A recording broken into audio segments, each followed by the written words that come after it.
Esigoga. Esizukuru. Oreke nurikuiti kwemuru. Ndofamba nitsvagira vana usavi mbuya. Iwe. Vana vawane muriwo. Iwe. Chogara nhasi chigara sandi. Chinogara nhasi sandi. Chiripa ichi yacho ndimanye tobika, takapedza usuka tobika. Isati yavapo ti? Isati. Mbuya. Nondowana vanhu vavhara zvindakaona nesvondo vanokasika kuvhara. Regai tiinde ndodzoka ndichimwa handiregi kudzoka neparumbuya ndodzoka ndichimwa. Unogona kudzoka chapwede unoenda uchechi. Tona menda uchechi? Komaki mwesa pai. Nemzukuru ndikakusire maki kubvarini ndichikusira maki nemzukuru.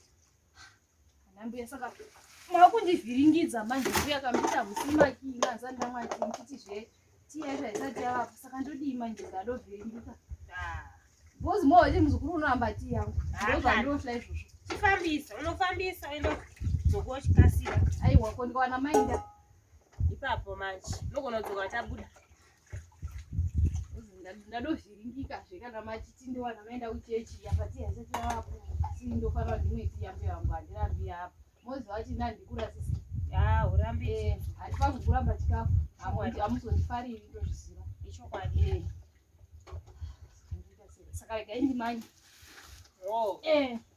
Regai ndimanye musazomanyisa kuenda uchechi. Ndotodzoka izvezvi. Alright, mzukuru.